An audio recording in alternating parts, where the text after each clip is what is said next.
Welcome back to the podcast as we're in this series called Practicing the Way. Before we get into that, you excited about Kansas City being another Super Bowl? Negative. No, I'm not. I'm not really a fan. Usually, I'm kind of a dynasty fan. Yeah, you're like, hey, I want excellence is a good thing, Yeah, right? I kind of like it for a while, and then I wonder, like, we grew up in the '80s when the Niners were dominating. Yes, that was nice as a kid. Yeah, and we didn't have social media then, so I didn't know who was hating on them in other parts of the country. But now you know, like the whole country is like, I hate Kansas City. Everybody's done with it. Hey, and nobody likes Philadelphia. I don't even think people in Philadelphia like Philadelphia. they don't like Santa Claus, as we know. They They're got pretty issues salty. with everything. Yeah, back to more Philadelphia, more Kansas City. Anyways, Yeah. that means I can go to a Super Bowl party with some friends and like I don't have to pay attention to the game. Watch the commercials. Watch the commercials. Yeah. That's fine. I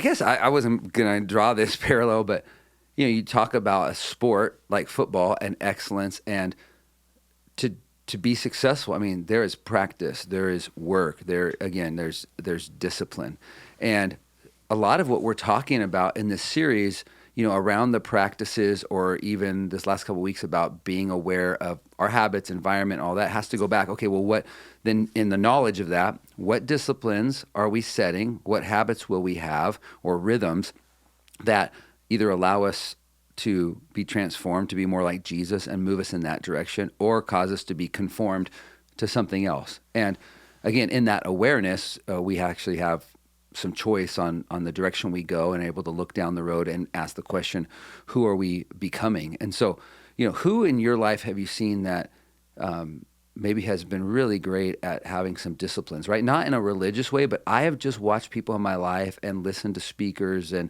people we would see as mentors, maybe from a distance. We just like the way they're doing life. And there's always an aspect of life balance and discipline. And there seems to be a fulfillment in their life and a joy and a success in the things they're doing. The people that I look to that are successful, or again, seem fulfilled, particularly in their faith, you can see aspects of discipline and rhythm that have been intentionally chosen all over the place. So I don't know if anybody sticks out to you that you've heard of recently or you've watched from a distance. Yeah, I mean, two men come to mind. One is Bryce Jessup, who's with the Lord. Yeah. Now, I found encouragement. Somebody mentioned this at his memorial service a few years ago, that he told them he didn't really hit his spiritual stride until he was in his 60s.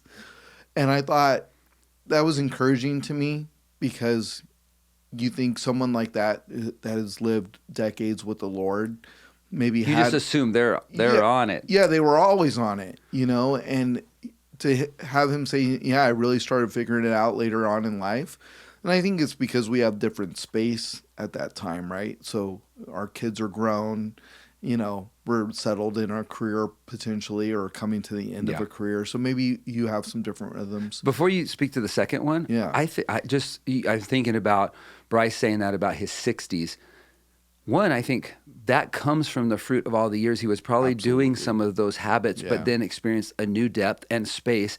And then even John Mark Comer, who we're kind of building off some of his framework of teaching and thinking around this series, he talks in his book, and maybe even in the videos, about having a conversation with his wife at one point and asking her, hey, when do you think I'll really kind of grow into maturity? Because he talks honestly about dealing with anxiety and fear and some of his history. And she says, in your 60s. And he did a lot of research and found that people feel most, in a sense, spiritually satisfied as they get in their 60s and 70s. That is the best decade. And I think it's because of these disciplines over time that we're growing something like the farmer does, that it does take time and it does take space, and there are different seasons of life. So isn't it neat to hear Bryce say that, having known him as a minister in the Bay Area forever, and just you would assume. And he had rhythm, right? So he was always hiking. He was always doing the things that ministered to his soul. Yeah, fly fishing. I remember, not just spiritual. I mean, those were spiritual rhythms, right? To be outdoors, to have that time with the Lord. Yeah, I don't think we meant to talk about Sabbath, but because I'm working on the Sabbath one right now. But the other person I think of often when it comes to work ethic and then hanging out is Les Christie. So So that was our youth ministry professor at the Bible college. And Les was a guy that just loved to have fun. Like I remember, he's a youth minister through and through. Like man. I showed Just up at his fun. house once, and he's like, "Justin," and I was like, "What's up, Les?" Because I hung out with his boys. Yeah, right? I you was had a friends great relationship with their hanging out family. there. But I showed up, was just hanging out with David or Brent, and he goes, "You won't believe what I just made." It was total like Flubber? Yeah, flubber thing. I'm just mixing stuff up in the garage. He's like, I made a mushroom gun, a marshmallow gun. And he had made this thing out of PVC pipe. And he went out and showed me in the backyard. And he was in his 50s or 60s at the time, right? And it was just funny. But the thing about Les, and I hung out a lot with Les, you know, going to the mall, going to a movie, and it was always just so much fun. And you could just see how he was always a youth pastor. But I also, because I spent so much time at his house, I saw him work. I saw the discipline of work. Or we would be in his office, and he would have a list of things he was trying to get through. He was trying to hammer through things. And he used to tell us, you remember him? He would tell us, you should always make a list. And every time you get a to-do thing done, you should go, hi-ya! Yeah. Again, back to life should be fun. Yeah, life should be fun. But he worked so hard and diligent. So he wrote books, and he spoke, and he did all these things. But he had so much space in his life for fun. Again, this is Sabbath talk, but he had space for the fun because he was disciplined in the work. Yeah. Does that make sense? Yes, and we're going to talk about the Sabbath next week and what that means for us these days, this idea of God saying, hey, there's a downtime, there's a time to rest. But again, when you work well, then you create space for that. Or if you know what your priorities are, the things that fill you up, the habits, right, that actually lead you to become... joy. Yeah, become like Jesus. Yeah. Man, we need more people to take joy in their life and in their work, because Les took joy, and I'm marking that off. I'm being successful in the things that God has gifted me to do or called me to do. I was thinking about a pastor as far as rhythms. I won't give his name, but he's at a large church in Southern California, and we heard him speak probably a year and a half ago at a college event William Jessup put on. But he was just saying of his rhythms and the reading he does, both kind of religious, scriptural reading, secular reading, magazines, and that discipline he does to kind of prepare himself to minister to people and understand what's going on in the culture, to premier messages. And then one of the rhythms that he's had forever that he doesn't even talk about in front of his church because it would be so odd for people in this day, he's like, I don't even watch TV. Right. I don't. He's like, the last thing I watched was the Super Bowl because I was with family and friends. He says, I don't. He's like, I can keep up and read articles and know what all the hot TV shows are and what the themes are and what's going on. He's like, I just don't give time to that because there's other things that I enjoy that I want to do and relationships I want to invest in or things I want to be successful in serving our community as a senior pastor.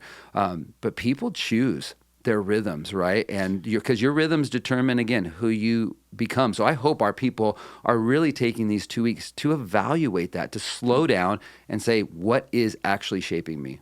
Yeah, whether you realize it or not, you have a rhythm. Could be healthy, could be unhealthy. You probably have some rhythms that are healthy and some rhythms that aren't. Totally. Hopefully they see the positive as well. Like, hey, these are things that are working. Right. And then you have to make some choices. Like the last few weeks since we started the new year, I've been in the Word a lot more, and I don't have less time. Like I actually feel more energized, so I don't feel like I'm missing. I'm spending more time in the Word, and I feel like I have more spiritual energy to accomplish the other things that I need to accomplish. Like I need that rhythm. I think the church or the people who watch this need to hear this. I was thinking about this today as I drove in. God set time the way he did and the way that our day works in that 24-hour period, right? And it should. God is not a God of chaos. He's a God of order. And so there's rhythm to the universe. There's rhythm to the cycle of the day and the month. And he knew how much time we needed as humans. 24 hours is enough. Yeah. It's just, what are we doing with that? And we are so distracted. We spend so much time, right, consuming. It's stuff to be consumed. People make stuff, they're always like, we need to make more, material content, and we will consume it. Man, when I'm spending time in the Word and the things that actually spiritually fill me and are a joy, right? It does. It begins to shape me, as we talked about in the series. I begin to be shaped from the inside out for my life to be aligned with the things of God. And I think in that, right, we start to experience the Holy Spirit's calling to lay certain things aside, particularly to lay this aside, because we can, 15-minute video, 20 minutes scrolling Instagram, and it's usually a lot more than that. Man, there's so much wasted time that we spend consuming other people's content that we don't have to, and it's not beneficial to us. Like, the hours are there. I'm just more and more convinced the hours are there. The time is there to work hard, to engage family well, to rest well, to just be in God's presence. It's just that the world is set up, right? That's why it is the world. That's why John and others write about the pull of the world. It is set up to distract us and to pull us away, right? To conform us instead of transform us. And what the scripture says on that is just, it's always been true, and it will always be true. I think that's hard for us to understand. Is Jesus talked about this 2,000 years ago, and the heart of man changed. does not change. Yes, nothing's changed. It's actually, I think it's gotten so much harder because now we're all wired into video and stuff. I've actually gotten better at, this is the other thing that's happened in the last few weeks. I finally realized that if I record the football game and just punch through the downtime, I can get through a football game in an hour, and I don't lose 3 hours of the there's day. tools there that are helpful. I'm not anti-technology. It's helpful. But you're right. How do I want to spend that time? I realize so often, I didn't get to watch the game because I was invested with people or whatever. And I'm like, I looked at the score at the end and I looked at the few highlights. And I'm like, I need to watch it. Yeah. There's been thousands of football games in my life that have come and gone. And again, this just comes with age where you're like, there's going to be another championship and there's going to be another game. And sometimes it's fun to engage in that with people, and you can be a fan. And if you choose to give some time to that, I don't think it's necessarily bad, but what are you giving up for that time? Somebody said, you've kind of talked about the beginning of the year. I heard somebody this morning talking about this. We've said in the past, it takes 21 days to build a habit. And that's where we are. We're past that point in the new year. The truth is it takes longer than that. It just does. And so don't give up. Stick with it. That rhythm of being in the Word, or being a good steward of your body, or saying, hey, I'm going to set aside certain things, or I'm going to turn my phone off at a certain time of night. It will get better. The habit will begin, to take shape in you and become part of the normal part of who you are, and you're going to benefit from it. But don't give it up here at the end of January. It does take time. Yeah, you got to talk it out with your friends, get in a community group. You got to talk it out with your family, let them know what's going on. I let you know some rhythms that I'm trying to have in my life, and I think that I just need it for my leadership. I just felt so convicted. I just got to do more because I don't know what else to do. And I just need the Spirit to empower us. I need to be ready to be... to help you push forward wherever we go. And so, I think don't give up. 3 days is a big step. 3 weeks is a big step. And then we know 3 months. That's when it really takes shape. Here's the thing about spiritual rhythms. No matter how well you do it, you're still a part of the world. You're still a part of this valley.